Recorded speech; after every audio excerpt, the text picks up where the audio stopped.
नमस्ते फ्रेंड, कैसे हैं आप सब लोग। तो ये है मेरा दूसरा ब्लॉग और मुझे बहुत खुशी हो रही है अपनी रूटीन को शेयर करने में और मैं किस तरह से क्या करती हूँ। मुझे पता नहीं क्यों शेयर करने में बहुत अच्छा लग रहा है। होप गाइस आपको भी शायद अच्छा लगे।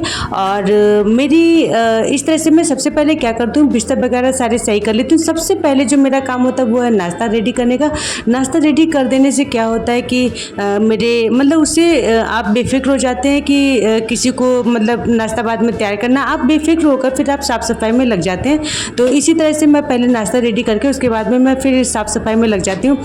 सुबह नाश्ता जल्दी रेडी करने का एक और भी कारण है कि मेरा बेटा है स्कूल जाता है और हस्बैंड भी दुकान पर निकल जाते हैं, तो इसीलिए मैं नाश्ता पहले रेडी कर देती हूँ और उसके बाद फिर मैं साफ़ सफाई का काम करती हूँ। और इस तरह से सभी चीज़ें डस्ट वगैरह तो लगी जाती है, तो उसको मैं डस्ट अच्छी तरह से साफ़ करती हूँ।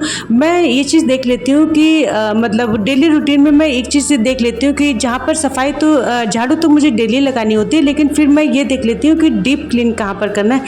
जहाँ पर मुझे लगता है कि ज़्यादा गंदा हो रहा है तो फिर मैं इस तरह से बीच बीच में एक दिन का टाइम निकाल कर जहाँ पर भी ज़्यादा गंदगी हो रही होती है वहाँ मैं सफाई कर देती हूँ।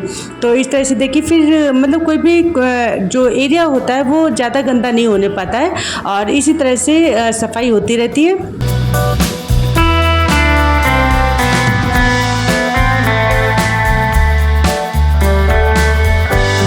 एक बार जब मैं ये झाड़ू वाला काम कर लेती हूँ तो उसके बाद फिर मैं खाने की तैयारी में लग जाती हूँ। मैं क्या करती हूँ कि जैसे जो दाल चावल है उसको भिगा देती हूँ और जो सब्जी वगैरह है उसको काट देती हूँ और उसके बाद फिर मैं देखती हूँ थोड़ा सा अगर टाइम है, अगर मैंने जल्दी कर लिया है झाड़ू तो फिर मैं खाना बना भी देती हूँ। नहीं तो मैं क्या करती हूँ सब्जी की तैयारी करके और दाल चावल की तैयारी करके फिर उसके बाद मैं पोछे का काम कर देती हूँ। जब मेरा पोछा क्लीन हो जाता है मतलब कंप्लीट हो जाता है वो वाला वर्क, तो उसके बाद फिर मैं खाने को बनाना भी स्टार्ट कर देती हूँ। तो इस तरह से फिर मेरा जल्दी ही खाना भी रेडी हो जाता है। तो आज मैं बनाने वाली हूँ भिंडी की सब्ज़ी और ये तड़के वाली भिंडी मतलब बनती है और इसके अलावा लहसुन प्याज पीस कर भी भिंडी की सब्ज़ी बनाते हैं। बाकी में बड़ी टेस्टी सब्ज़ी बनती है।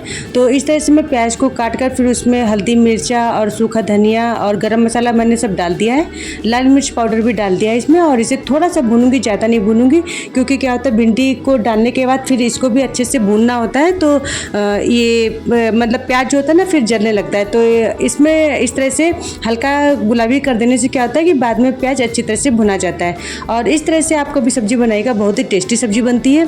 और इस तरह से देखिए बहुत ज़्यादा टाइम भी नहीं लगता है इसमें। और यहाँ पर देखिए मेरी दाल है वो भी रेडी हो चुकी है और तड़का वगैरह उसमें लग गया है। तो इस तरह से देखिए मेरा खाना रेडी हो गया है। आइए आप लोग भी खाना खा लीजिए। और यहाँ पर मैं देखिए क्या कर रही हूँ, जो प्लास्टिक वाली जो पॉलीथीन होती है मैंने पहले सारा काम अपना निपटा लिया है, मतलब बर्तन वगैरह है, क्लीनिंग वगैरह मेरी सारी कंप्लीट हो गई है। अब मुझको जो थोड़ा सा फ्री टाइम मिलता है तो मैं क्या करती हूँ इस तरह का अपना ऑर्गेनाइजर वगैरह बना लेती हूँ या सिलाई का अपना वर्क कर लेती हूँ। तो यहाँ पर ये ऑर्गेनाइजर मैंने ऑलरेडी शेयर किया हुआ है अपने वीडियोज़ अपने दूसरे चैनल पर, तो वहाँ जाकर उसको आप देख सकते हैं। तो उसका नाम है बरखा आइडियाज़ एंड ब्लॉग्स, तो वहाँ जाकर आप उसको देख सकते हैं। तो ये क्या हो रहा था कि इस ऑर्गेनाइजर पे थोड़ी सी डस्ट वगैरह हो रही थी, अगर मैं इसको मतलब कवर नहीं करती तो ये थोड़ा सा मतलब जल्दी ही गंदा हो जाता और फिर ये थोड़ा अच्छा नहीं लगता। तो इसीलिए मैंने क्या किया जो मतलब सूट वगैरह और जो इस तरह की मतलब पॉलीथीन निकलती है मतलब पैकेट्स में जो कपड़े वगैरह इस तरह से आते हैं तो उसी प्लास्टिक का मैं यूज़ कर रही हूँ। तो इस तरह से मैं क्या करूँगी प्लास्टिक को कट करके और उसके बाद फिर सेलो टेप की हेल्प से मैं इसमें चारों तरफ से स्टिक कर दूंगी और इससे क्या होगा ये अच्छी तरह से कवर हो जाएगा और डस्ट वगैरह इस पर नहीं लगेगी। तो आजकल आप देखिए रहे कि किस तरह से डस्ट वगैरह भी आ रही है, हवा वगैरह उड़ती है तो काफ़ी डस्ट हो जाती है। तो इसीलिए मैं इसको कवर कर दे रही हूँ जिससे कि बार बार मतलब ये ऑर्गेनाइजर जल्दी ही गंदा नहीं होगा और काफ़ी लंबे समय तक इसकी शाइनिंग वगैरह बनी रहेगी, मतलब देखने में अच्छा लगेगा।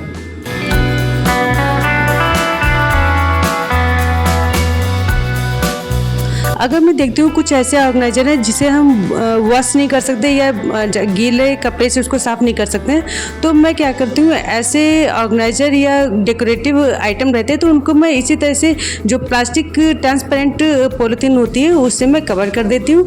तो ये काफ़ी लंबे समय तक सुंदर लगते हैं और इसी तरह से चमकते रहते हैं और हल्का सा बस उन्हें केवल प्लास्टिक के ऊपर ही साफ़ करना होता है और काम बहुत अच्छे से हो जाता है। तो यहाँ पर देखिए मेरा ये वर्क कंप्लीट हो चुका है।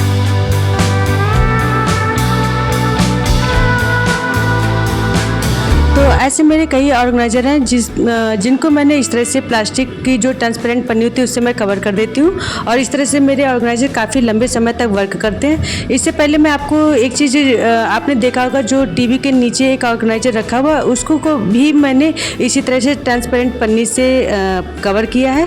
तो आज का ब्लॉग मैं बस यहीं पर एंड करती हूँ और होप आपको ये ब्लॉग अच्छा लगा हो। अगर अच्छा लगा हो तो इसको लाइक करिएगा, शेयर करिएगा, मेरे चैनल को सब्सक्राइब कर लीजिए। मिलते हैं नेक्स्ट वीडियो में। थैंक्स।